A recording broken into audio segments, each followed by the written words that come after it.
Gigi Karisa Grani MMAAK, para YouTuber grup Tim Hore, Dewan Pengurus Tim Hore baik pusat maupun daerah, Bapak Ibu rahimakumullah yang sudah bergabung pada malam hari ini. Mari senantiasa kita mengucapkan rasa syukur kita kepada Allah SWT atas limpahan rahmat, taufik, dan inayahnya kepada kita semua, sehingga pada malam hari ini kita bisa hadir kembali dalam acara kajian online yang penuh barokah ini. Salawat beserta salam selalu tercurahkan kepada baginda Nabi besar Muhammad SAW, kepada keluarga, sahabat, dan pengikutnya. Semoga kita semua termasuk umatnya yang nantinya akan mendapatkan syafaatnya di yaumul qiyamah. Amin ya rabbal alamin. Adapun untuk susunan acara pada malam hari ini, yang pertama yaitu pembukaan, yang kedua pembacaan tilawah surah Yunus ayat 99 sampai 100 oleh Bunda Enok Dian Hairani dan sari tilawah oleh Bunda Irawati Amintapura. Dilanjutkan yaitu berbagi sharing oleh narasumber kita, yaitu Aki Wendy Lofu dan Ibu Dr. Gigi Karisa Grani MMAAK. Dilanjutkan dengan sesi tanya jawab beserta doa dan penutup. Baik, sebelum kita mulai acara kita pada malam hari ini, saya menginformasikan bahwa kajian ini disiarkan secara tayang tunda melalui channel YouTube Tim Hore. Adapun untuk kelancaran acara kajian online kita pada malam hari ini, ada beberapa tata tertib yang harus Bapak Ibu patuhi. Di antaranya itu, yang pertama, selama acara pemaparan materi berlangsung, mohon maaf, tidak diperkenankan untuk menyalakan mikrofon. Mikrofon akan diset dalam keadaan mute. Yang kedua, pertanyaan yang terkait materi kajian yang disampaikan pada malam hari ini bisa ditanyakan secara langsung pada saat sesi tanya-jawab berlangsung dengan cara mengangkat tangan pada aplikasi masing-masing dan juga bisa dituliskan lewat Zoom chat dengan cara ketik nama, lalu pertanyaan, kemudian pertanyaan yang masuk akan kami seleksi dan akan dibacakan pada saat sesi tanya-jawab berlangsung. Yang ketiga, diharapkan mengangkat tangan, membuka mic dan kamera saat diminta MC mengajukan pertanyaan langsung. Yang keempat, dianjurkan memakai busana sesuai syariat agama Islam.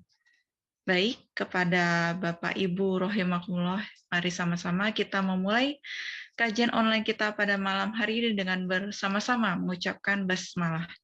Bismillahirrahmanirrahim. Baik, acara yang pertama yaitu pembacaan surah Yunus ayat 99 sampai ayat 100 oleh Bunda Enok Dian Hairani dan sari tilawah oleh Bunda Irawati Amintapura. Kepadanya dipersilahkan.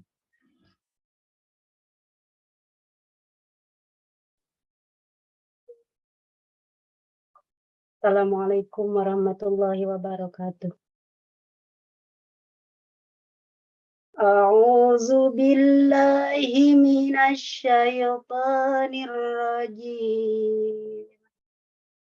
Bismillahirrahmanirrahim. Walau syaa rabbuka la'amana man fil ardi kulluhum jami'an. Afa anta tukrihun nasa hatta yakunu mu'minin.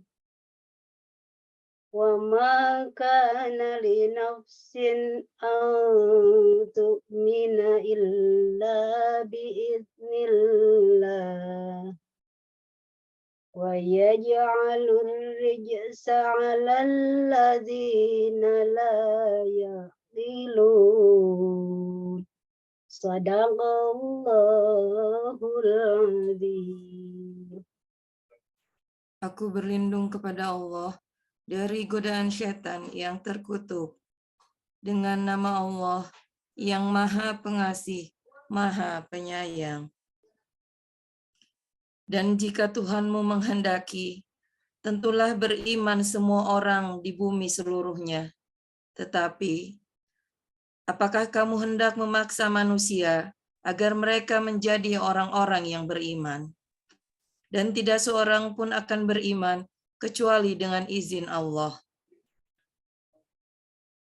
Dan Allah menimpakan azab kepada orang yang tidak mengerti. Maha benar Allah dengan segala firman-Nya. Assalamualaikum warahmatullahi wabarakatuh.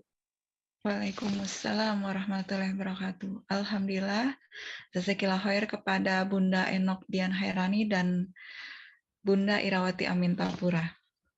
Baik, acara selanjutnya yaitu adalah pemaparan sharing, berbagi pengalaman yang akan bersama narasumber kita pada kali ini yaitu Akhi Wendy Lovo beserta Dr. Gigi Karisa Grani MMAAK yang sudah hadir pada malam hari ini.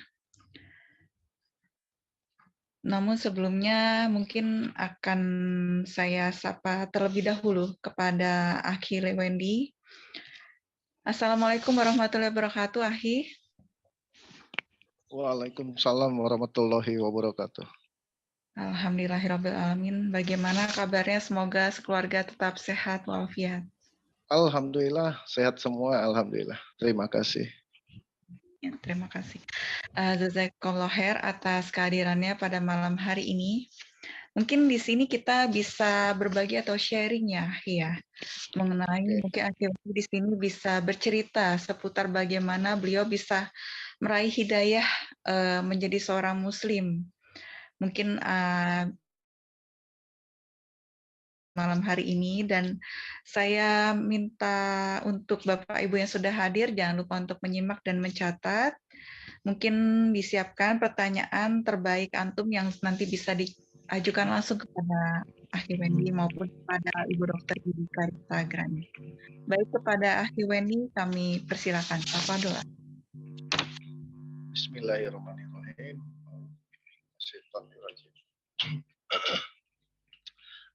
Sekali lagi perkenalkan, nama saya Wendy, biasanya dipanggil Wendy Lovo. Saya berangkat mengenal Islam dari sebuah kebencian yang tidak berdasar sebenarnya. Jadi ya memang boleh dibilang ya gimana ya, aku nih ya benci-benci aja gitu loh, tanpa tahu kenapa aku sangat membenci Islam. Bukan terhadap Islamnya saja, bahkan terhadap Muslimnya ya. Dan ini sekali lagi saya tidak mewakili suku apapun, termasuk suku saya, suku Tionghoa, saya tidak mewakili itu. Ini hanya saya pribadi. Saya juga nggak ngerti bagaimana ceritanya, kenapa sebegitu bencinya terhadap umat Muslim dan agama Islam.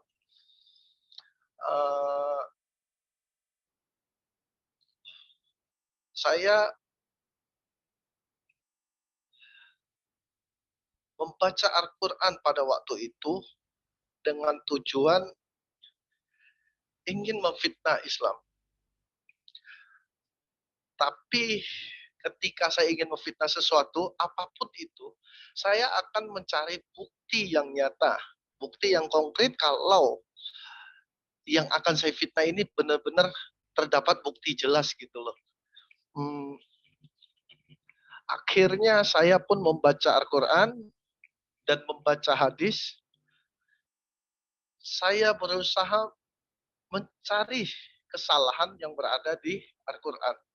Karena dulu buat saya, sebuah agama itu akan berbicara tentang Tuhan, tentang surga dan neraka. Berarti kita akan mencari Tuhannya terlebih dahulu. Salah satu contohnya Tuhan itu definisinya seperti apa sih? Berarti Tuhan itu harus satu gitu, karena dia yang memegang kunci untuk ke surga dan neraka. Dan Tuhan itu seharusnya tidak terlihat karena bumi ini begitu luas. Kalau saya bisa melihat Tuhan, berarti dia hanya di wilayah situ gitu. Di wilayah lain bagaimana gitu. Itu menurut pandangan saya pribadi. Saya tidak mewakili siapapun di sini. Sekali lagi, jadi akhirnya saya membaca Al-Quran, mencari kesalahan Al-Quran, yang enggak tahu kenapa aku tidak menemukan satupun kesalahan di Al-Quran. Bukan satu saja, tapi di setiap titik komanya di Al-Quran, itu tidak ada letak kesalahan. Sama sekali tidak ada. Dan kurang lebih 8 tahun yang lalu, saya agak lupa, karena sudah tidak sanggup lagi mencari kesalahan Al-Quran, saya merasa saya laki-laki, saya harus mengaku kalah kepada Al-Quran. Yang notabene dilafalkan langsung oleh Rasulullah, Baginda Muhammad, dilafalkan oleh beliau, dicatat oleh para sahabat, sehingga menjadi sebuah Al-Quran. Di situ saya mengaku kalah kepada Rasulullah. Dan sebagai bentuk saya menyatakan kekalahan saya harus masuk Islam pada waktu itu. Tapi ya syahadat sih syahadat gitu. Orang sholat saya sholat, orang puasa saya tetap puasa gitu. Tapi saya tidak mengerti bagaimana caranya menjadi seorang muslim yang baik. Qadarullah, akhirnya dari kampung halaman saya di Kalbar, pindahlah saya ke Jakarta, hijrah ceritanya. Setelah sampai di Jakarta, saya bertemu dengan Mualaf Center Indonesia. Di situ perlahan-lahan sama Ko Steven, Ko Seno, dan Ko Hani, salah satunya juga waktu itu masih di Mualaf Center. Mereka mengajarkan kepada saya tentang Islam, tentang sunnah, apa yang boleh dilakukan seorang muslim, ada batasannya apa saja, seperti itu kurang lebih. Ya, saya mengenal Islam secara kafah ya ketika berada di Mualaf Center Indonesia. Di situ banyak sekali dari berbagai suku menjadi satu komunitas. Di situ kita sama-sama belajar. Bahkan ketua kami pun sampai sekarang selalu ngomong kalau dia juga masih belajar gitu. Meskipun kita tahu kalau dia pengetahuannya di atas rata-rata kami gitu. So, itu salah satu yang saya contoh dari beliau. Dan jujur saja sampai detik ini pun saya sangat bangga menjadi seorang muslim. Tidak ada keraguan sedikit pun, dan bahkan saya seringkali menantang bukan kepada semua orang kafir ya. Maaf, di sini saya lebih suka menyebut kafir daripada non-muslim ya. Saya sering menjelaskan arti dari non-muslim di berbagai tempat, di berbagai live. Saya akan menjelaskan juga di sini, non itu kan kita tahu sama tahu artinya tidak. Dan muslim, salah satu pengertian muslim adalah selamat. Dan orang tua saya masih kafir, yang artinya hati yang masih tertutup, belum mendapatkan hidayah Allah. Saya tidak mau mengatakan non-muslim kepada ibu saya, kepada mami saya nggak mau. Saya tidak mau mendoakan mami saya tidak selamat, tidak damai. Toh beliau damai gitu. Cuma belum mendapatkan hidayah. Nah, saya lebih suka menyebut kata kafir. Jadi ketika saya berdiskusi, tapi kan terkadang orang itu memang niatnya bukan mau diskusi, tapi niatnya mau debat. Debat inilah, nggak jelas lah. Dan akhirnya ya terkadang sampai titik jenuhnya saya untuk berbicara dengan mereka, saya selalu menantang mereka. Dan sekarang pun saya akan menantang kepada orang yang merasa ingin ditantang. Sebutkan saja satu kesalahan di Al-Quran, saya akan murtad dari Islam. Kalau sanggup menemukan satu saja kesalahan. Karena saya sangat yakin, saya sudah 3 kali benar-benar mulai dari nol sampai akhir untuk mencari kesalahan Islam. Dan bahkan kalau orang tanya, Islam itu mukjizatnya di mana sih? Ya di Al-Qur'annya. Karena pada 1400 tahun yang lalu, ketika saya membaca pertama kali, itu membuat saya takjub terhadap Al-Qur'an. Contoh salah satu halnya tentang air deh, tentang dasar lautan. Bisa kita lihat di Al-Qur'an itu ada mengatakan, di dasar lautan, di dalam tanahnya terdapat api. Nah, api itu tidak bisa memadamkan, maksud saya, laut itu tidak bisa memadamkan api itu, dan api itu juga tidak bisa menghabiskan air laut yang ada di bumi ini. Dan itu sudah banyak ya, kalau mau dicek satu persatu di YouTube, banyak kok sekarang pembuktiannya. Contoh deh, contoh salah satunya, dua air laut yang bertemu tapi tidak bisa menyatu. Nah, itu juga ada, boleh kita searching gitu di Google, di YouTube, terserah gitu. Itu membuktikan apa? Rasulullah, ini maaf kata, sekali lagi mungkin terlalu kasar, tapi mungkin agar lebih bisa dimengerti oleh sebagian orang, kebanyakan orang pada umumnya. Rasulullah 1400 tahun yang lalu hidup di padang gurun. Di gurun, mustahil beliau bisa melihat laut di tengah laut, itu mustahil gitu. Tapi beliau bisa mengatakan tentang air laut yang tidak menyatu, tentang di dasar lautan yang kita tahu 1400 tahun yang lalu tidak ada teknologi untuk menyelam ke dasar lautan. Tidak bisa melihat gerasi bintang, tapi beliau menjelaskan dengan detail di situ. Yang sudah pasti, ini tidak mungkin dikatakan orang yang hanya menebak, jika menebak berkali-kali. Itu petunjuk dari Allah itu banyak di Al-Quran gitu. Jadi tidak mungkin ini hanya sekedar tebakan. Berarti ini adalah perkataan Tuhan. Definisi Tuhan adalah mengatakan yang benar dan tidak pernah salah ketika dia berucap.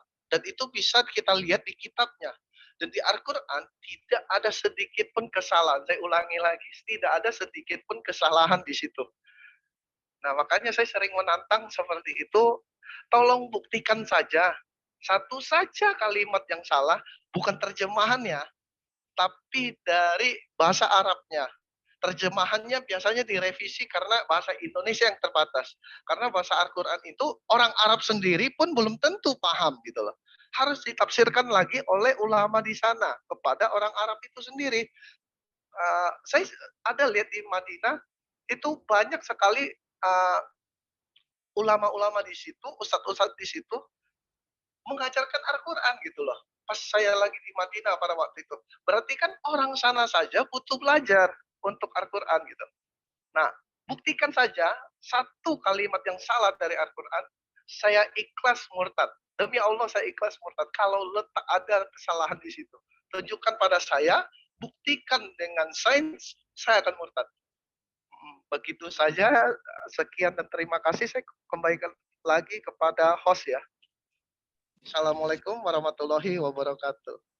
Waalaikumsalam warahmatullahi wabarakatuh. Baik, Akhi. Mungkin di sini saya akan mengajukan pertanyaan ya. Tadi kan sudah diceritakan bagaimana sebelumnya dalam perjalanan Akhi ini. Tapi saya di sini mau tahu bagaimana proses menemukan hidayah menjadi seorang muslim, dan itu sejak kapan gitu kira-kira peristiwanya? Hidayah pertama saya kurang lebih 8 tahun yang lalu. Saya nggak ngerti ya, mungkin Allah ingin menghancurkan kesombongan saya dengan menunjukkan Al-Quran itu tidak ada letak kesalahan ketika saya meneliti tentang Al-Quran. Nah, di situ mungkin awal hidayah saya.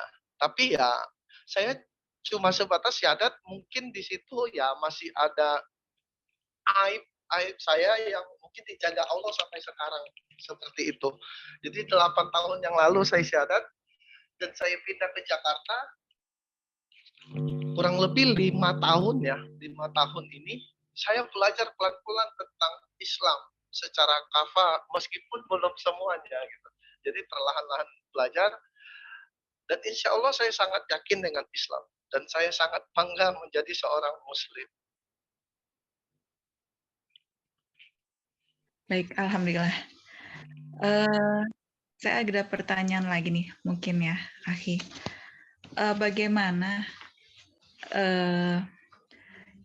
Akhi itu bisa yakin gitu loh, kalau memang agama ini benar?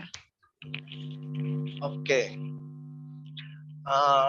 Tanpa harus saya berusaha untuk tidak menjelekkan agama saya sebelumnya, makanya saya udah berusaha banget tidak untuk menyebut agama saya sebelumnya. Kenapa saya sangat yakin? Karena tadi di awal saya sudah mengatakan saya mendefinisikan Tuhan seperti apa. Berarti setiap kalimat yang diucapkan tidak boleh ada kesalahan. Nah, ini yang tidak saya temukan di kitab lain. Hanya di Al-Quran. Maaf sekali lagi, Al-Quran itu kitab umat manusia, bukan kitab orang Islam. Tapi kitab umat manusia, jadi siapa saja boleh baca. Jika ada kafir yang membaca, itu tidak masalah, baca-baca aja. Jika ada kebingungan, mungkin bisa bertanya ke Mualaf Center Indonesia atau tim Hore ya. Jadi, ketika saya membaca Al-Quran, sampai detik ini pun, ketika saya membaca Al-Quran, saya selalu takjub. Karena sangat indah Al-Quran itu gitu loh. Menunjukkan secara detail dari masa ke masa, dari sebelum Rasulullah sampai setelah Rasulullah, sampai dia wafat pun itu masih berjalan. Sampai sekarang pun ada penemuan-penemuan yang sejajar dengan Al-Quran gitu loh. Jadi itu membuat saya sangat takjub dengan Al-Quran dan saya sangat yakin ini satu-satunya kitab yang masih dijaga sama Allah untuk menunjukkan kepada manusia bahwa Allah itu ada. Seperti itu.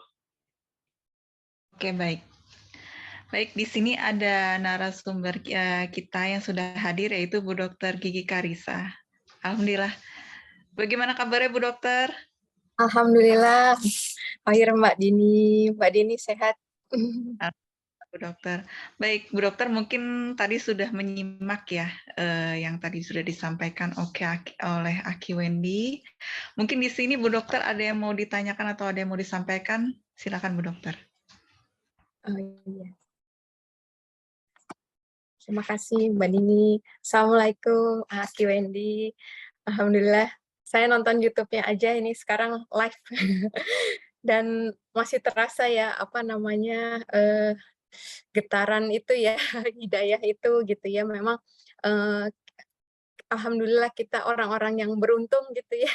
Betul, kita yang tadinya kafir ditutup gitu ya, mata, telinga gitu. Walaupun kebenarannya itu sudah jelas di depan mata gitu, tapi alhamdulillah gitu Allah kasih kemudahan, Allah lembutkan hati kita untuk memilih jalan yang kebenaran ini gitu. Alhamdulillah. Mungkin mau tanya Aki Wendy dulu kali ya.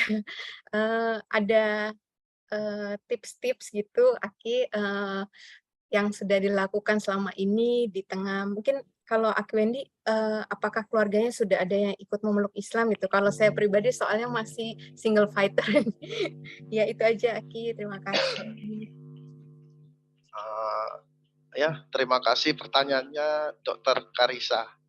Jadi begini ya, saya juga namanya keimanan itu naik turun. Seperti roda, dia akan naik dan turun. Seperti juga kehidupan kita ada di atas, kadang di bawah, kadang datar. Nah, bagaimana menyikapi ketika iman kita turun? Udah, baca Al-Quran lagi gitu. Yakinkan diri kita lagi gitu. Nah, bagaimana cara aku melewati masa susah di kehidupan aku? Aku selalu kembalikan lagi kepada Al-Quran. Jangan pernah mengaku beriman jika belum diuji. Itu salah satu kalimat yang selalu aku ingat dan aku camkan di hati aku.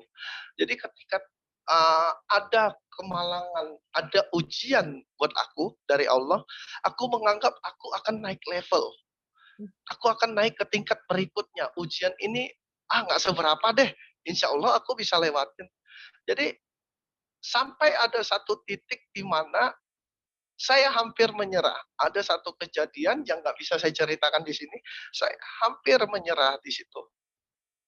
Tapi berkat teman-teman dari Mualaf Center Indonesia yang selalu mensupport, termasuk salah satunya Coach Steven, dan tentu saja yang nggak mungkin saya lupakan yaitu Allah. Saya selalu sholat 2 rakaat ketika mulai terngiang di kepala saya untuk give up di kehidupan ini gitu loh. Jadi ya aku belajar dari salah satu ustadz kita, Ustadz Syafiq Masalama, hamparkan sajadamu ketika kita ada masalah gitu. Nah, saya selalu menghamparkan sajadah saya sholat 2 rakaat, maka hati ini akan lebih tenang. Karena dari berwudu itu pun saya sudah merasakan ada ketenangan gitu. Ketika terkena air di kepala kita, di mulut kita, itu perasaan itu lebih tenang gitu. Jadi ya seperti itu aja sih saya melewati hari-hari gitu. Nah, untuk keluarga, kembali lagi ke Al-Quran. Kita harus ingat kita ini siapa gitu. Aku ini siapa sih? Aku juga loh, dokter. Aku juga. Aku selalu menekankan ke diri saya, aku ini bukan Rasulullah. Rasulullah saja tidak sanggup mengislamkan pamannya. Karena Allah sudah berkata, hidayah ini milik aku, bukan milik kalian. Sampai sekarang ya begini, saya sendirian juga gitu. Di keluarga belum, setahu saya belum ada yang benar-benar Islam gitu, belum. Ya segitu aja jawaban saya. Makasih Aki. Assalamualaikum. Baik, mungkin di sini saya mungkin ada pertanyaan lagi buat Aki Wendy ya. Mengenai tadi Mualaf Center Indonesia, saya pengen tahu nih Aki, bagaimana keterlibatan lembaga tersebut dalam prah-kiprahnya di Aki Wendy Lopo, bagaimana bisa Aki Wendy bisa ikut bergabung dalam lembaga tersebut, bisa diceritakan? Oh, awal saya bergabung di Mualaf Center gitu. Iya, betul. Oke. Di awal kali saya bergabung itu ketika saya ingin, sebenarnya waktu itu ada acara Dr. Zakir Naik yang datang ke Bekasi. Di situ ya saya masih Islam, boleh dibilang Islam KTP gitu. Orang sholat saya sholat, orang puasa saya puasa, tapi saya tidak terlalu mengimani di situ. Tujuan saya waktu itu datang ke Dr. Zakir Naik ingin bertanya tentang Islam, yaitu tentang Dajjal waktu itu. Qadarullah tidak dapat kesempatan untuk bertanya sampai di akhir acara. Saya di acara tersebut sampai jam 2 subuh. Tapi qadarullah tidak dapat kesempatan untuk bertanya, tidak juga bisa bertemu dengan Dr. Zakir Naik. Saya paham karena audiens sebanyak itu ya wajar gitu ya, apalagi saya yang bukan siapa-siapa. Dan akhirnya saya mencari keberadaan Mualaf Center Indonesia. Karena Dr. Zakir Naik di awalnya salah satu sponsor untuk menyambut Dr. Zakir Naik itu ada Mualaf Center dan Kohani Kristianto. Akhirnya saya cari di internet, ketemu nomor telepon Hani Kristianto. Saya mulai berdialog dengan Kohani, panjang lebar deh.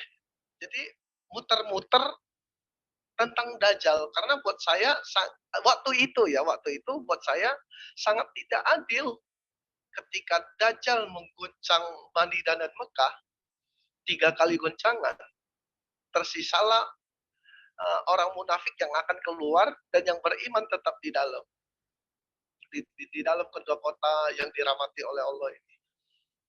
Saya merasa bagaimana dengan saya yang di Indonesia gitu. Kenapa Allah begitu tidak adil kepada umatnya? Jika saya beriman seperti orang yang beriman di Madinah, bagaimana nasib saya? Ternyata pengetahuan tentang Islam saya masih terlalu sedikit sekali gitu. Terlalu sedikit sekali, akhirnya Kohani menjelaskan kepada saya tanpa memberikan opini beliau, tapi dengan ayat Al-Quran dan hadis. Sekali lagi, Kohani hanya menjelaskan kepada saya dengan ayat Al-Quran dan hadis. Dia hanya melemparkan kepada saya, ini loh hadisnya, ini loh isi Al-Qurannya ayat berapa gitu. Jadi saya terjawab oleh isi Al-Quran dan hadis yang disampaikan Kohani, yang sehingga menyebabkan saya ingin belajar Islam seutuhnya. Di situ akhirnya Kohani ngajak saya untuk tahu lebih dalam tentang Yayasan Mualaf Center Indonesia, dan Qadarullah bisa bertemu dengan Coach Steven Indra Wibowo dan Coach Senok. Di situ saya menawarkan diri ingin bergabung ke Mualaf Center Indonesia karena saya melihat dalam sehari itu, waktu itu ketemu sama Coach Steven, 5 orang syahadat. Dan kita tahu sama tahu, Allah menjanjikan kepada orang yang mengajak orang lain untuk masuk Islam, mensyahadatkan salah satunya,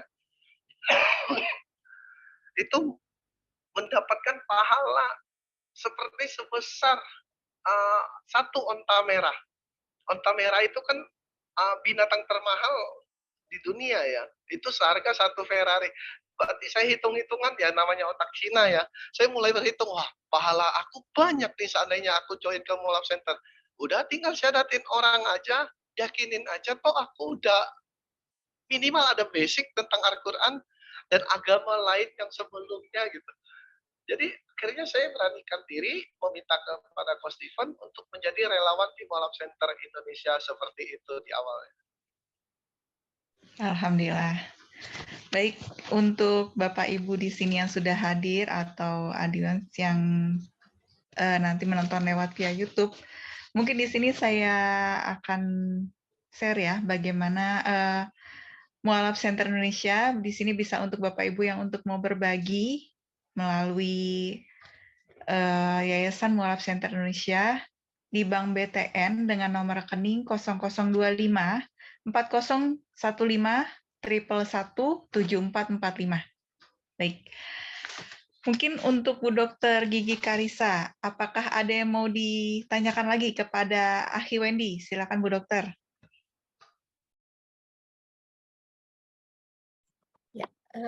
Ya, makasih Walini. Alhamdulillah seru ya. Ini sebenarnya ada kesamaan gitu. Ko Wendy, saya juga syahadatnya kemarin dibimbing oleh Ustazah Bunda Sri Tarmizi ya di MCI yang di Duri Kepa di Patra gitu. Sama juga sempat waktu ada masih lumayan rame ya sama keluarga gitu, baru ketahuan meluk Islam juga dibantu oleh Kohani, Ko Steven gitu. Jadi ada ada benang merahnya juga ini sama Ko Wendy. Mungkin ini Mbak, insya Allah 22 September nanti kan saya alhamdulillah ada yang memberangkatkan umroh. Mungkin Ko Wendy udah pernah umroh, kalau boleh sedikit berbagi pengalaman umroh pertamanya gitu buat belajar-belajar. Terima kasih. Alhamdulillah akhirnya dokter juga ini ya diberikan kesempatan oleh Allah untuk berangkat umroh. Karena umroh itu menuju ke rumah Allah. Bukan kepada yang mampu, yang banyak duit, enggak. Tapi bagi yang diundang sama Allah. Teman saya salah satunya, dia pengusaha muda, namanya Ko Daniel.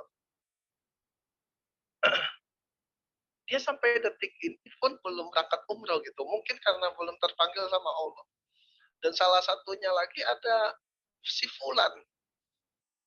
Saya sering bertanya kepada beliau, uang kamu buat apa? Ayo berangkat umroh, saya bilang. Umroh itu seru. Tapi mungkin Allah tidak mengizinkan ya.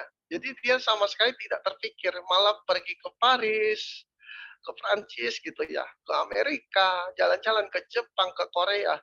Dan sama sekali tidak terpikir di hatinya untuk ke Baitullah. Nah, bagaimana sih tanggapan aku tentang di sana? Luar biasa. Saya sampai meminta kepada Allah di hari terakhir saya untuk melihat Ka'bah.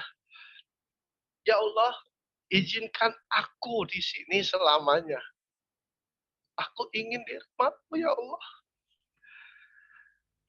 Aku ingin selalu dekat di rahmat-Mu. Ingin dekat dengan makam Rasulullah. Gimana ya? Oh, maaf sebentar ya. Ketika di Madinah, memang beberapa ustadz yang saya kenal pun sering berkata, apa yang kamu lakukan di Indonesia, kamu akan mendapatkan balasan di sana. Seperti apa yang kamu lakukan jika kamu orang jahat, maka yang kamu dapat akan berupa kejahatan. Insya Allah, semoga Allah ampuni jadi sehingga tidak terjadi. Ini salah satu kalimat yang sering saya ingat. Qadarullah, sampai di Madinah, ketika selesai sholat zuhur, sholat asar maupun sholat subuh, saya selalu ditawar makan sama orang, ditarik ke sana ke sini untuk dijamu makan gitu. Sampai aku bingung cara nolaknya seperti gimana gitu, karena perasaan aku nggak enak gitu. Jadi kan salah satu gerakan mualaf center itu ada di bagian untuk berbagi makanan kepada orang yang kurang mampu. Nah, saya salah satu penggeraknya di Jakarta, ditunjuk Coach Ivan, qadarullah, alhamdulillah saya dipercaya untuk melakukan aksi itu gitu. Saya merasakan apa yang saya perbuat di sini gitu loh. Ketika aku di dekat makam Rasulullah pun, aku merasakan kebaikan orang-orang di sekitar itu gitu.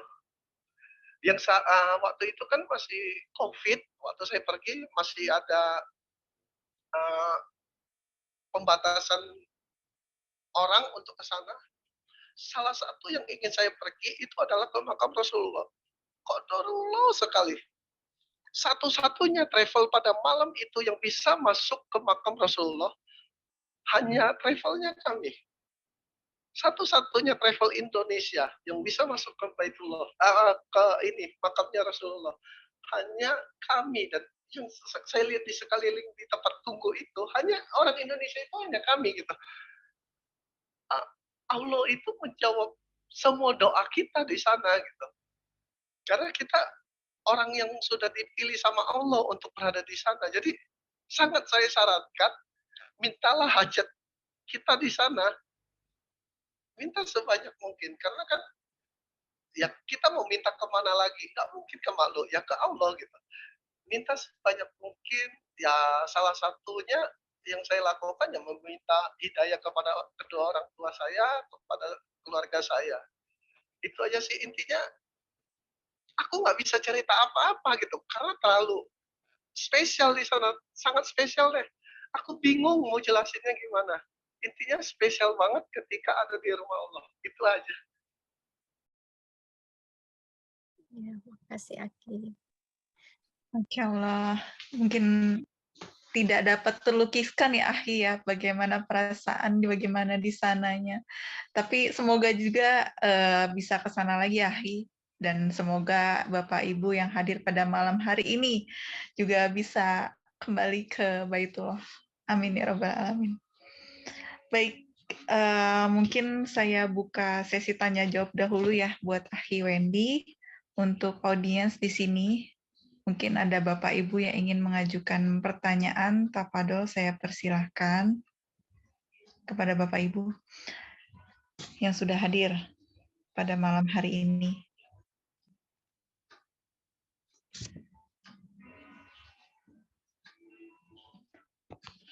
Di sini sudah hadir, saya absen dulu ya. Pertama, selain pengurus itu ada Bunda Nani Zahra, Bunda Dewi, Bunda Mursyida, Bunda Ahi Sahlan, Bunda Eni Hardianti, Bunda Sofia, Bunda Hairiyati Ahmadi, Bapak Dudung Abdul Qadir, ada Putri Yunita, ada Bunda Nai, ada Bunda Lia, ada Bapak Ian Les, Bunda Rosmaini, dan ada Bung Hasibuan selaku dari YouTube, salah satu perwakilan YouTuber grup Tim Hore sekaligus founder grup Tim Hore. Baik, jika belum ada pertanyaan, mungkin sesi selanjutnya yaitu adalah saya alihkan kepada Bu Dr. Gigi Karissa Grani. Mungkin di sini yang akan menuturkan pengalamannya selama mendalami agama Islam setelah beberapa lama saat ini. Kami amati beliau ini sangat sungguh-sungguh mempelajari semua aspek pahaman mengenai agama Islam. Baik, kepada Bu Dokter, saya persilakan. Ya, Bu Nini, makasih. Ya, sebenarnya sih tadi seperti yang disampaikan kawan juga ya, karena kita melihat contoh-contoh gitu dari senior-senior kita, guru-guru kita terdahulu gitu ya, yang sebenarnya ilmu mereka sudah jauh lebih tinggi gitu ya, lebih banyak gitu. Terus kita siapa gitu kalau kita malas belajar, berhenti belajar gitu. Jadi satu itu gitu. Kemudian juga yang kedua, saya biasanya berkaca sama anak-anak ya. Kalau anak-anak kita cuman suruh, ayo belajar aja gitu kan. Mungkin mereka juga ngapain sih belajar gitu ya, bisa bosen, bisa males gitu. Tapi kalau justru kita kasih tahu nanti goals-nya gimana, tujuannya gimana gitu. Kamu jadi apa nanti tanpa disuruh juga akhirnya mereka punya passion-nya sendiri saat belajar gitu. Sama juga awalnya itu saya, sebenarnya belajar itu cuman motivasinya satu gitu, nanti supaya saya bisa, kalau anak-anak saya, kalau keluarga saya bertanya tentang Islam gitu ya, saya bisa menjawab dengan betul gitu ya, dan bisa menyampaikan kebenaran Islam. Ya skup kecil gitu. Dan saya pikir juga minimal buat diri sendiri gitu, makin menguatkan akidah sendiri gitu. Tapi ternyata kalau kemarin sempat jadi akhirnya lumayan ramai gitu ya, jadi banyak yang tahu kalau saya mualaf dan sebagainya gitu, akhirnya, diizinkan untuk terlibat dalam, dakwah dan sebagainya, itu saya jadi tahu gitu ya, mungkin Allah sebenarnya mau kita lebih dari sekedar, apa namanya, cuman buat tadi skup diri sendiri sama keluarga aja. Karena kalau hanya skupnya sekecil itu mungkin tadi bisa aja, bahan bakar kita, bensin kita udah habis duluan gitu, padahal perjalanannya kan masih panjang banget gitu. Nah akhirnya, eee, saya berusaha ngelihat big picture-nya gitu ya, gedenya gitu ya. Terus, saya itu buat apa sih ya kayak gini gitu ya. Sampai ketemu satu cerita tentang semut gitu, kisah semut yang waktu Nabi Ibrahim mau dibakar ya sama Raja Namrud, itu kan beliau dengar kabar itu langsung dengan kekuatan yang dia punya bikin bejana dari kayu, ngambil setetes air gitu ya, yang kalau setetes air tapi buat dia tuh udah segenap kemampuan kali ya ngangkatnya gitu. Sampai ada burung gagak tuh, ngatain gitu ya, "Ngapain kamu ngapain?" "Ih, kamu nggak dengar kalau Nabi Ibrahim mau dibakar?" Gitu. "Iya, tapi emang setetes air yang kamu bawa bisa memadamkan, api sebesar itu?" Gitu ya. Masya Allah jawaban, semut kan saat itu, dikatakan, "Ya mungkin, setetes air ini nggak bisa memadamkan api sebesar itu, tapi aku mau Allah tahu aku berada di pihak siapa," gitu. Nah, di situ sebaliknya, cicak yang Rasulullah menyarankan kita kalau ketemu cicak dibunuh gitu ya, salah satunya juga karena kisah ini gitu ya. Justru saat mendengar Nabi Ibrahim mau dibakar, cicak malah meniupkan gitu ya, meniupkan api supaya makin besar. Walaupun ya tiupannya cicak seberapa ya mungkin nggak bisa bikin tambah besar juga gitu. Tapi itu diperhatikan gitu ya, sekecil apapun itu diperhatikan sama Allah. Jadi, saat itu saya berpikir, "Oh iya," gitu ya, kalaupun sampai akhir hayat saya gitu ya, saya tidak bisa menyaksikan gitu ya bangkitnya kejayaan Islam lagi gitu. Paling enggak saya pernah ya Allah berkontribusi dalam, pergerakan ini gitu ya, dalam, menegakkan agama Allah gitu. Jadi di situ jadinya ketika melihat big picture itu gitu ya, semangatnya juga jadi beda ya. Terus nggak ada misalnya galau-galau sama masalah pribadi gitu, kayak ketemu ketemu orang-orang soleh solehah gitu ya, ketemu, Teteh Khadijah, ketemu Teteh Tere gitu ya, Kak Tere, manggilnya Kak Tere, Teteh Khadijah, itu lihat mereka tuh ya isinya tuh kayak, "Duh PR kita masih banyak PR kita masih banyak," gitu, yang kayak nggak ada waktunya untuk bersantai-santai gitu ya, waktunya untuk bergalau-galau, melo-melo gitu nggak ada gitu. Tapi yang dipikirkan umat, kemaslahatan gitu, tentang Allah gitu ya, apa yang, bisa mendapat ridho Allah, itu sih mungkin Mbak Dini yang akhirnya kayak buat saya itu, memberikan bahan bakar lagi gitu ya, karena kita tahu nanti goals-nya apa, kita tuh berperan di mana gitu, kayak tadi kisah semut, kita nggak harus berperan yang gede-gede banget gitu ya, mungkin kayak saya cuman misalnya sharing di Instagram atau apa gitu ya, hal kecil atau apa itu ternyata, insya Allah dinilai oleh Allah tuh, besar gitu ya, dan Allah tahu kita ada di pihak orang-orang yang beriman gitu, dengan apa yang kita bisa, apa yang kita lakukan. Mungkin ada yang nggak bisa share gitu, ngomong di depan banyak orang, tinggal pencet apa, tombol ini ya, apa, share gitu ya, katanya, tinggal repost gitu dan sebagainya, itu insya Allah ya kita, kebagian gitu ya pahala jariahnya gitu. Itu, hal-hal seperti itu sih yang akhirnya, eee, malu gitu ya kalau, aduh Kak Tere, Teteh Khadijah itu harinya gitu ya, hidupnya apa ya, dicurahkan untuk itu gitu ya. Malu kalau kita masih mikirnya cuman, aduh, eee, rumahnya masih kecil nih misalnya, mobilnya masih jelek nih, aduh kayak receh banget gitu ya, sementara yang lain udah mikirinnya tentang, kemaslahatan umat gitu. Itu mungkin Mbak Dini yang bisa saya share. Alhamdulillah, Masya Allah, Tabarakallah. Jazakillah khair untuk Bu Dokter Karissa. Baik, mungkin ada pertanyaan untuk Akhi Wendy di sini yang akan disampaikan langsung oleh Aki Salan. Tafadol, Aki.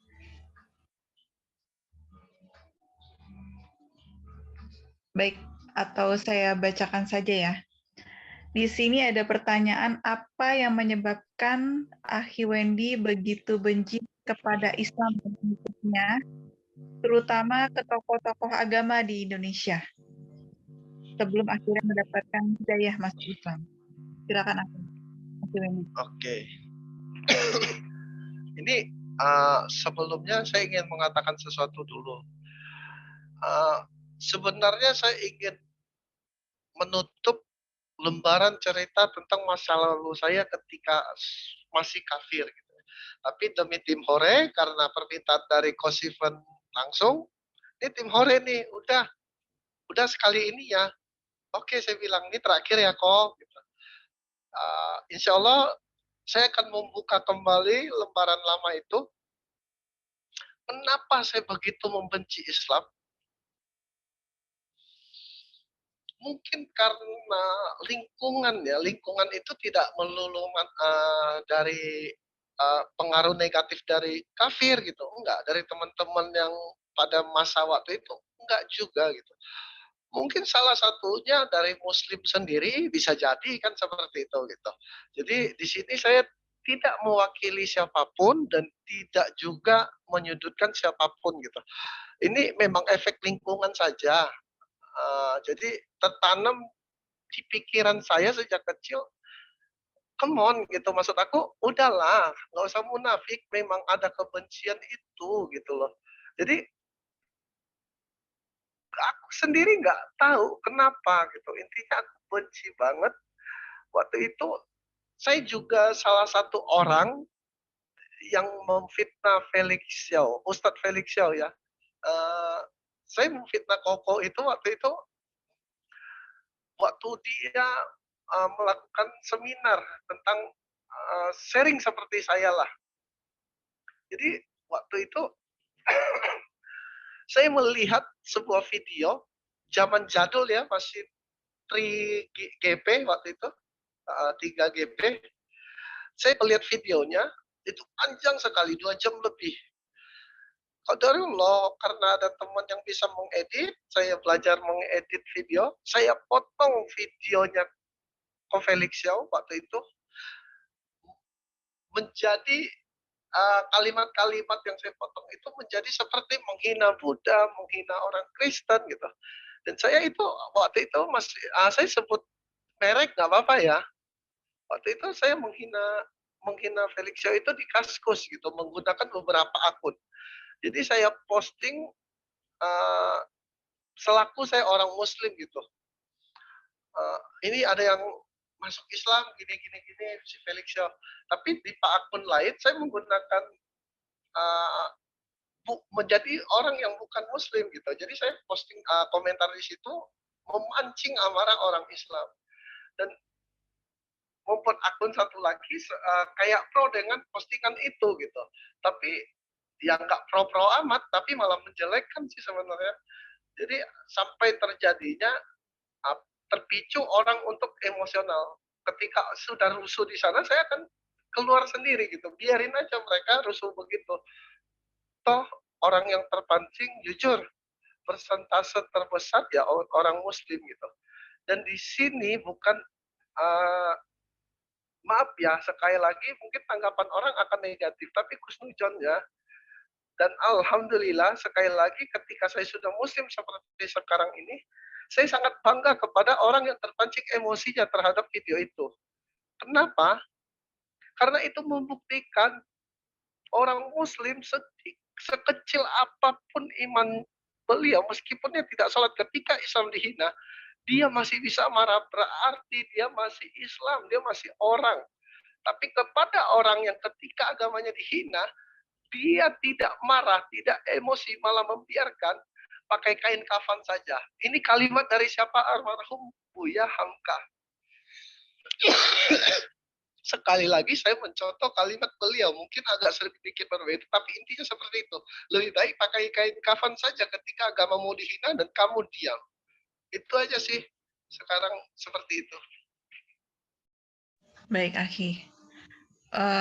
Tapi qadarullah ya, Allah itu maha adil dan alhamdulillah Akhi sudah dibukakan pintu hidayahnya. Karena pintu hidayah itu tidak semua orang bisa tersentuh ya, Akhi.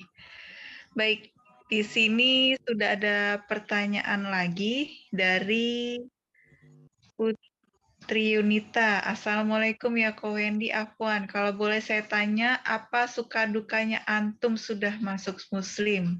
Jazakallahu khairan katsiran. Baik, silakan. Oke. Sukanya ketika saya menjadi seorang Muslim berarti saya harus mengganti kebiasaan lama saya, termasuk pertemanan saya. Saya mau pegang erat sebuah kalimat dari Sifat. Ini juga ada di hadis ya. Kita berteman dengan tukang parfum, maka akan terciptakan bau harumnya. Tapi kalau berteman dengan pandai besi, kita akan terkena asap dari besi itu. Nah, akhirnya saya mengganti circle saya, jadi saya bertemannya dengan orang Muslim.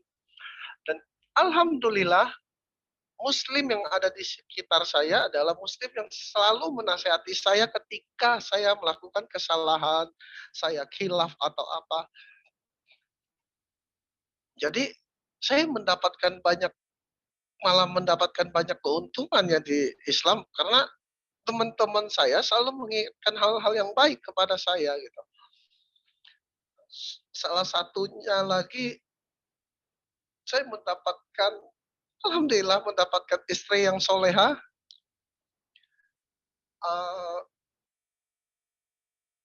Insya Allah istri terbaik yang saya punya. Untuk sekarang ini saya sangat bahagia karena mungkin kalau saya masih kafir sekarang, saya tidak mungkin mendapatkan wanita sebaik istri saya sekarang.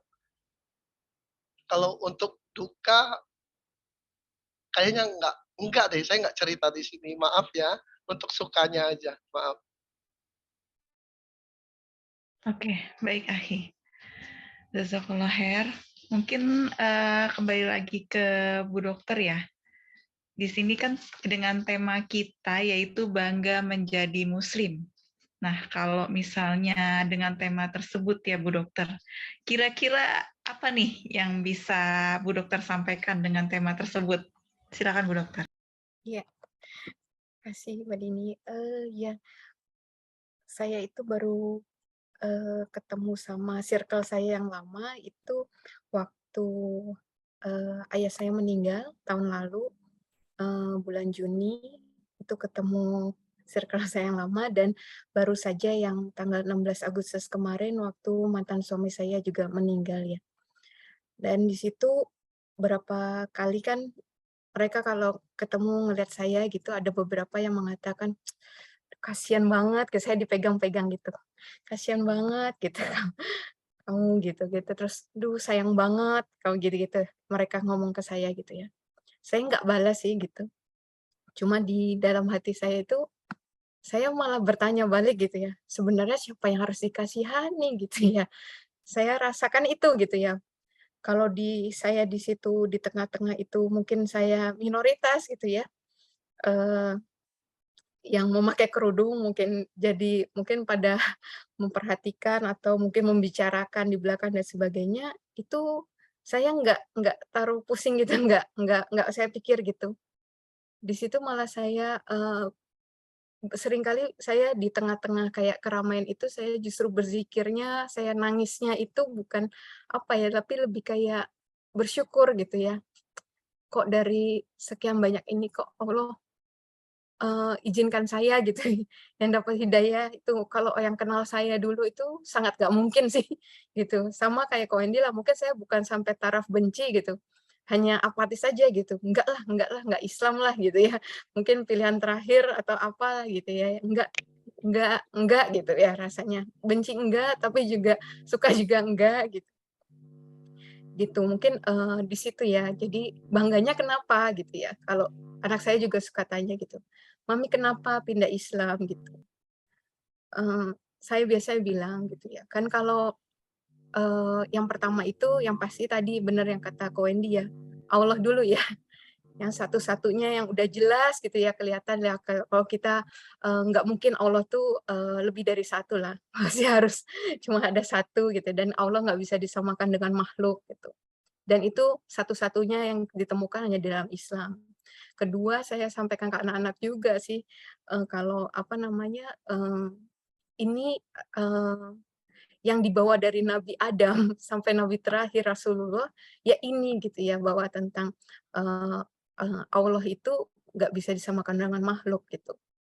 Allah itu cuma ada satu, itu. Kemudian yang ketiga, tadi Ko Hendy juga sampaikan juga, eee, mukjizat Al-Qur'an itu ya, yang sampai ada kitab mana yang ada tajwidnya gitu ya, yang panjang pendeknya aja mempengaruhi artinya gitu ya.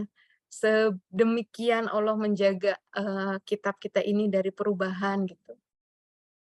Yang nggak bisa sembarang diintervensi gitu ya. Kadang tahun ini mungkin, eee, dianggap masuk bagian dari Al-Qur'an, terus misalnya suatu saat ini nggak diakui lagi gitu dan sebagainya. Itu nggak terjadi sama Al-Qur'an dan banyak banget yang menghafalkan Al-Qur'an sampai, semuanya ya, sampai titik komanya ya istilahnya gitu ya.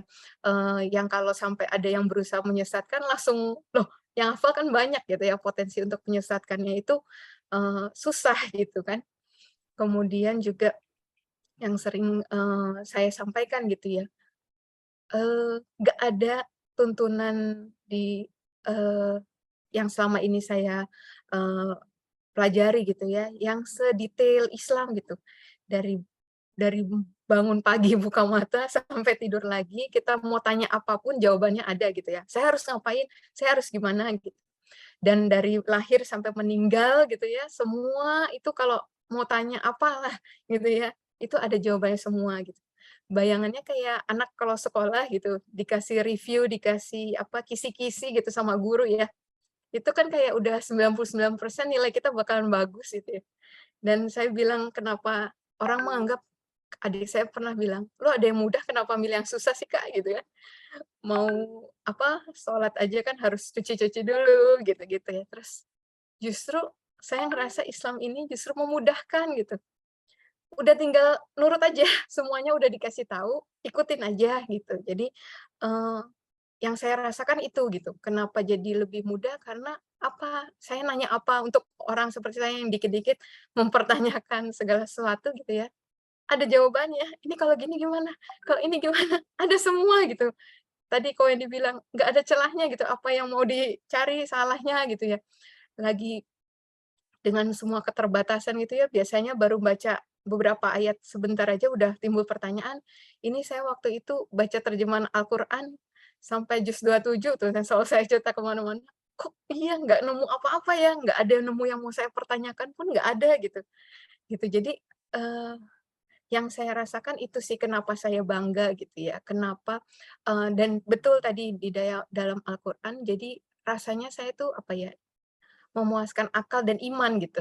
Iman masuk gitu, akal masuk gitu, eee, nggak direkayasa, nggak dibuat-buat juga, apa adanya gitu yang saya rasakan ya.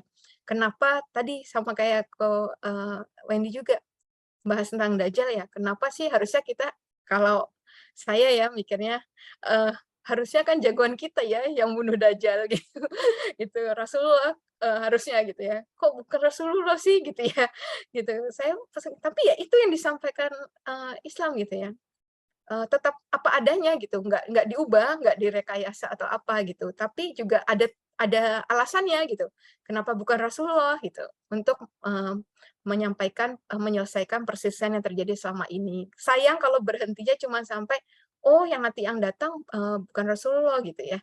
Sampai waktu itu ada kakak kelas saya nanya ya, "Ca, ngapain kamu pindah ke Islam?" gitu ya. "Istri Abang loh pindah ke ikut Abang," gitu ya. Justru karena tahu kalau nanti yang datang di akhir zaman itu siapa gitu ya. Sayang ya kalau berhentinya sampai di situ gitu, nggak dilanjutkan dengan kita misalnya tahu, "Oh iya, bukan Rasulullah." Terus, itu disampaikannya untuk apa gitu. Jadi waktu itu, saya itu sih, lebih ke situ. Jadi enak mempelajarinya walaupun kita yang mualaf ini baru-baru ya belajarnya sedikit-sedikit, secuil-secuil, tapi karena, apa ya, gambarannya tadi jelas, tetap gitu ya, nggak diubah-ubah, nggak ganti-ganti modif-modif, ya udah kalaupun belajar baru secuil, secuil, secuil, nanti insya Allah lama-lama benang merahnya tuh dapatnya tuh cepet banget gitu, insya Allah gitu, daripada kalau misalnya sekarang begini, nanti kapan-kapan berubah lagi. Itu sih yang saya rasakan gitu, kemudahan-kemudahan itu yang, menurut saya justru membuat saya bangga gitu ya, kalau orang lihat, "Aduh kayaknya kolot banget," dulu yang mikirnya, baju tutup banget gitu ya, nggak ada sedikit pun celah kelihatan gitu ya. Kayaknya emang orang naksir ya, nggak mau salaman atau apa gitu ya. Emang ketutup banget gitu, emang kalau kebuka dikit emang orang langsung naksir gitu. Tapi ternyata, oh iya, Masya Allah ya gitu ya. Semua itu ada alasannya gitu, semua ada sebabnya dan semuanya itu baik dan benar gitu. Mau dibuktikan secara medis, mau dibuktikan secara apa, itu akhirnya secara norma aja kalau mau jujur gitu, kalau nggak munafik tadi kata Kak Wendy, udah dijelas di depan mata gitu kebenarannya gitu. Cuman hati kita dilembutkan atau enggak untuk melihat bahwa ini benar dan apakah kita, diberi keberanian ya untuk memutuskan, mengikuti jalan kebenaran ini. Karena mungkin banyak juga yang menyadari, iya ya, akhirnya banyak menyadari Islam tuh benar ya ternyata gitu, biasa Islam tuh sempurna ya gitu. Tapi mungkin, tapi, ada hal-hal yang menghalangi gitu ya untuk akhirnya memutuskan untuk, mengikut Islam gitu. Itu mungkin Mbak Dini. Baik, Bu Dokter. Di sini ada pertanyaan, Bu Dokter, dari Bunda Dewi ya. Assalamualaikum, Masya Allah, Barakallahu Fikum untuk Ukti Karisa dan Ko Wendy. Ada sedikit pertanyaan, bagaimana caranya untuk menyemangati diri ketika sedang turun, serta membuktikan ke teman dan saudara yang masih berbeda agama atau kafir, bahwa Islam merupakan rahmatan lil alamin. Demikian, terima kasih. Baik, Berdua nih. mungkin Bu Dokter dulu. Oh, Silakan. Kak saya dulu, oke. Iya. Ya, contoh paling jelas sih yang paling saya rasakan terbaru, ya itu tadi ya, saat acara, penguburan, ayah saya sama mantan suami saya, itu ya. Eee, di situlah saya harus menunjukkan Islam rahmatan lil alamin gitu ya. Mungkin kalau orang, "Loh, Ica datang?" gitu ya. Mungkin dikira, saya anti lah gitu, mungkin nggak mau ikut ibadah sama sekali atau gimana gitu ya. Ya memang saya mungkin nggak ikutin ibadahnya gitu, tapi saya, melakukan bagian saya, kalau bisa nyiapin makanan buat tamu atau apa gitu, itu yang, saya lakukan gitu. Tapi ya tadi, tetap kita membawa Islam ya gitu. Ketika ada azan ya saya melipir gitu ke musola gitu, di rumah duka itu kan ada musola gitu, pasti ya saya hilang di saat jam sholat gitu. Tapi saya kembali lagi, saya melakukan apa yang bisa saya bantu. Mungkin, kalau seperti itu. Kemudian juga birrul walidain gitu ya, terhadap orang tua gitu, itu tetap gitu diingetin banget itu sama kohani gitu, sama guru-guru bahwa, tetap ya Ica itu, orang tua, walaupun belum apa, bersyahadat gitu ya, Ica tetap harus bahkan lebih baik lagi gitu ya baktinya sama orang tua gitu. Mungkin itu Mbak Dini dari saya. Baik, Silakan Aki. Wendy. Sebentar. Ini cara aku ya menyemangati diri aku ketika lagi down, keimanan saya lagi turun-turunnya gitu. Ya saya sholat gitu, saya sholat 2 rakaat meskipun lagi nggak azan gitu, nggak lagi zuhur, di pertengahan zuhur atau asar tiba-tiba down nih, tiba-tiba dibisikin setan lah gitu. Ya saya akan langsung wudhu, saya sholat 2 rakaat, meminta ke Allah di sujud saya gitu. Ya Allah, jaga hidayah ini jika Allah masih berkenan untuk memberikan dan membiarkan hidayah ini ada di aku. Saya selalu meminta itu gitu. Tapi kalau Allah memang ingin mencabut, matikan aku sekarang ya Allah. Minimal saya mati dalam keadaan berislam. Minimal itu. Minimal matikan aku dalam keadaan berislam. Saya selalu doanya seperti itu. Jadi kalaupun saya sudah tidak bermanfaat untuk umat Islam, umat manusia salah satunya, mungkin ya lebih baik saya mati aja gitu. Jadi yang tersisa kalau saya masih hidup tapi saya udah nggak berguna untuk umat, berarti ya kebanyakan ya khilaf, dosa segala macam yang akan saya lakukan seperti itu. Nah, cara terbaik untuk mengenalkan Islam ada nggak? Nggak ada. Cuma ada satu cara, ya berdakwah. Dakwah itu tidak harus selalu megang mic, takbir, ataupun ceramah. Enggak harus. Umat muslim, semuanya muslimah juga bisa ya menggunakan adab dan akhlak yang kita punya gitu loh. Ada kok yang minta syahadat kepada saya, cuma karena waktu itu saya dicoger ya. Dia datang dan melihat tingkah laku apa yang saya lakukan gitu loh. Melihat teman-teman di Mulap Center apa yang keseharian kami gitu. Nah, dia tertarik dengan Islam hanya dengan senyuman dan cara kita memperlakukan teman kita gitu. Itu mengajarkan Islam, memperlihatkan Islam ya dengan cara adab dan akhlak tadi itu gitu. Orang akan tertarik dan itu pun Allah yang memberikan hidayah gitu. Ini ada satu cerita di Molab Center Indonesia. Ada fulan, dia ingin bersyahadat, dia ingin masuk Islam. Tapi ketika dituntun 2 kalimat syahadat, satu kalimat pun tidak bisa keluar dari mulutnya untuk mengikuti relawan kita di Molab Center untuk bersyahadat. Kita ngucap asyhadu aja dia nggak bisa lafalin. Tapi ketika kita ngajak ngobrol biasa, dia bisa ngomong gitu. Nah itu menunjukkan kepada saya dan kepada tim di Molab Center Indonesia bahwa hidayah itu hak prerogatifnya Allah gitu. Jadi kalau Allah nggak mau ngasih, manusia mau masuk Islam pun belum tentu bisa kalau Allah tidak mengizinkan. Jadi ya kembali lagi ya hidayah itu milik Allah. Bahkan saya pun sampai sekarang masih berharap agar keluarga saya bisa masuk Islam. Karena saya mensyahadatkan mungkin ratusan orang.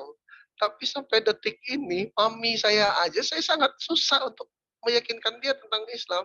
Ya karena hal itu tadi, hidayah haknya Allah, bukan haknya manusia. Itu aja sih. Baik, Wendy. Mungkin di sini ada pertanyaan yang sudah terjawab ya, kalau menurut saya dari Bapak atau Bunda nih ya, Ajun. Untuk pertanyaannya, begitu juga Bunda Mursidah sepertinya sudah terjawab. Baik, jazakumullah khair kepada Akhi Wendy Lopo beserta Bu Dr. Karissa Grani. Alhamdulillah, kami ucapkan jazakumullah khairan kasiron atas kisah inspiratifnya untuk tim Hores. Semoga Allah SWT melimpahkan rahmat dan inayahnya kepada antum berdua. Baik, sekali lagi saya mau sharing di sini untuk Bapak Ibu yang sudah hadir, begitu juga dengan audiens yang menonton di YouTube. Jangan lupa untuk berbagi kepada saudara kita yang membutuhkan, yaitu melalui Yayasan Mu'alaf Center Indonesia melalui Bank BTN dengan nomor rekening 0025 4015 111 7445. Baik, mungkin di sini tadi saya mewakili saja ya, tapi saya memohon kesediaannya nih untuk di sini ada dari Bung Has, sangat baik doanya dari salah satu saudara kita narasumber yang hatinya lebih bersih, yang hatinya lebih suci sebagai hamba Allah yang disentuh dengan cahaya hidayahnya. Mungkin untuk Akhi Wendy bisa membacakan doa di sini untuk sebagai penutup acara. Silakan Akhi. Mungkin Dokter Karissa aja ya, kan dari tadi saya udah banyak ngobrol ya. Mungkin gantian Dokter Karissa aja. Saya merasa sangat nggak layak untuk berdoa untuk orang banyak. Maaf, sekali lagi maaf. Mungkin Dokter Karissa aja. Baik. Untuk Dokter Karissa? Ini saya nggak tahu nih adabnya kalau dalam Islam. Materi ini ada Ahi juga di sini, ada Ikhwan di sini ya. Apa boleh gitu kalau yang perempuan gitu? Baik. Ya, saya persilakan. Yes, ya, untuk perwakilan dari grup YouTuber Tim Hores sekaligus untuk sebagai founder Tim Hores, saya persilakan ya Bung untuk membacakan doa. Ya, alhamdulillah. Silakan Bung. Tafadhol. Bismillah, Assalamualaikum warahmatullahi wabarakatuh. Waalaikumsalam. Alhamdulillah, wassalatu wassalamu ala rasulillah. Allahumma salli ala sayyidina Muhammad wa ala ali sayyidina Muhammad. Untuk para pemateri kita, saudara kita yang Masya Allah sangat luar biasa, tentu kita ucapkan terima kasih langsung dari kota Makkah Al-Mukarramah. Untuk mengawali doa ini dengan memohon ampun kepada Allah Subhanahu wa taala, kita bacakan istighfar. Astaghfirullahaladzim, astaghfirullahaladzim, astaghfirullahaladzim. Alladzi la ilaha illa wal hayyul qayyum wa atubu ilaih. A'udzu billahi minasy syaithanir rajim. Bismillahirrahmanirrahim. Alhamdulillahi rabbil alamin, hamdasy syakirin, hamdan na'imin, hamdan katsiran thayyiban mubarakan fi, hamdan yuwafi ni'amah wa yukafi'u mazidah. Ya Rabbana lakal hamdu kama yanbaghi li jalali wajhika al-karim wa 'azimi sultanik. Allahumma ya Allah, ya Rahman, ya Rahim, dari kota Makkah Al-Mukarramah bersama dengan semua keluarga kami yang ada di grup Tim Hore ini, meminta dengan sangat hanya kepadamu ya Allah, tambahkan cahaya sinar iman Islam di hati kami ya Allah. Jagalah keimanan hingga nanti di akhir kewafatan kami yang terucap adalah kalimah la ilaha illallah Muhammadur Rasulullah. Allahumma ya Allah, ya Rahman, ya Rahim, Engkau yang maha memaklumi dengan apa yang kami bacakan dari setiap untayan doa-doa kami ini ya Rahman.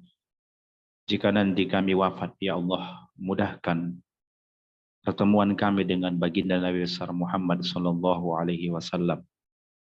Masukkan kami ke surgamu ya Allah bersama dengan Rasul kami. Sekalipun mungkin amalan yang kami lakukan sampai sekarang belum bisa menjamin kami masuk ke surgamu ya Allah. Tapi kami dengan yakin dengan ridhamu dan dengan rahmatmu ya Rahman. Inna nas'aluka ridhaka wal jannah wa na'udzubika min sakhatika wan nar. Ya Allah, merdekakan kami semua dari siksa api neraka-Mu ya Rahman. Panas matahari di atas dunia ini sudah kami rasakan ya Allah. Maka nanti pasti akan lebih panas api neraka-Mu ya Allah. Karena itu ya Hayyu ya Qayyum istajib doana. Merdekakan kami ya Arhamar Rahimin. Ya Allah ya Tuhan kami ya Rahman ya Rahim dari tanah haram Makkah. Kami minta kepadamu ya Allah.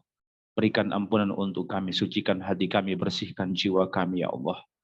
Kami sadar sangat banyak dosa-dosa, khilaf, kesalahan kami. Sekalipun kami berusaha menutupi di hadapan manusia. Di hadapan manusia, tapi Engkau maha melihat. Karena itu ya Rahman, ampuni kami ya Allah. Ampuni dosa-dosa kami, kehilapan kami, terutama terhadap-Mu ya Allah. Di balik sangat banyak nikmat-Mu seringkali kami melaksanakan kemaksiatan, kesalahan. Allahumma ya Hayyu ya Qayyum, dengan luasnya rahmat-Mu ampuni kami ya Arhamar Rahimin. Untuk orang tua kami juga ya Allah, ampuni kedua orang tua kami. Ampuni kedua orang tua kami ya Allah. Jika orang tua kami masih hidup bersama kami, panjangkan umurnya ya Allah. Panjangkan umurnya ya Rahman. Jika orang tua kami sudah kembali ke sisi-Mu di alam barzah, lapangkan kuburnya ya Allah. Berikan cahaya di pusaranya ya Rahman. Jadikanlah makamnya taman daripada taman surga-Mu ya Arhamar Rahimin. Allahumma ya Hayyu ya Qayyum, ya Allah dari tanah haram Makkah. Kami minta dengan sangat juga ya Allah, mudahkan semua langkah saudara kami ini menuju ke Ka'bah-Mu ya Allah. Mudahkan semua langkah kesempatan untuk saudara kami ini hadir di tanah haram Madinah, di tanah haram Makkah ini ya Allah. Mudahkan semua untuk melaksanakan haji ya Allah, berwukuf di padang Arafah-Mu. Bermalam di Muzdalifah. Melantar jumrah di Mina ya Arhamar Rahimin, mengikuti syariat Rasul sallallahu alaihi wasallam. Allahumma ya Hayyu ya Qayyum ya Rahman ya Rahim. Ya Allah ya Tuhan kami, berikanlah kami nanti kesempatan meminum telaga Rasul-Mu yang sesudah itu kami tidak akan pernah merasakan kehausan untuk selamanya ya Allah. Naungilah kami nanti di bawah naungan arasy-Mu ya Rahman, yang ketika itu tidak ada naungan kecuali naungan dari-Mu ya Arhamar Rahimin.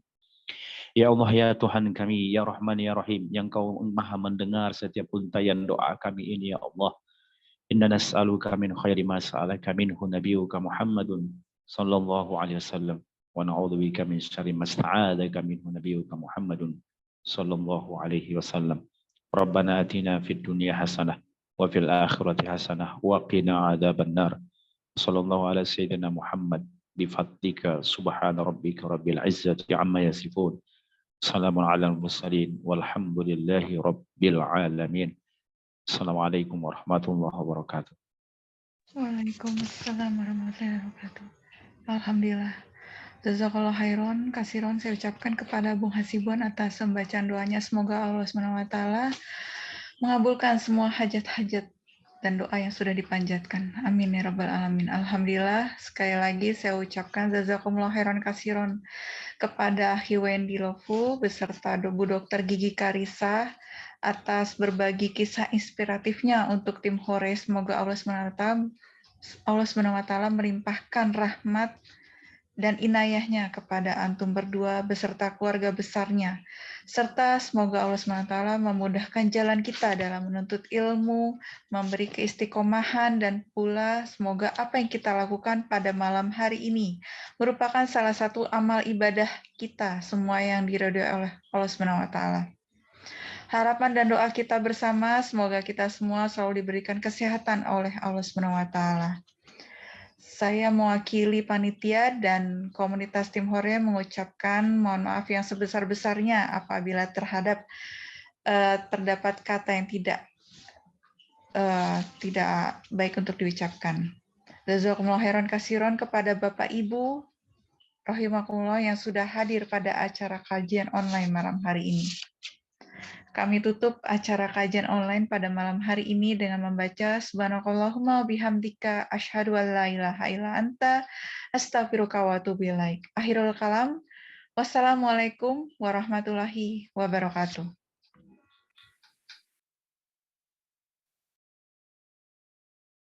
طلع البدر علينا من ثنيات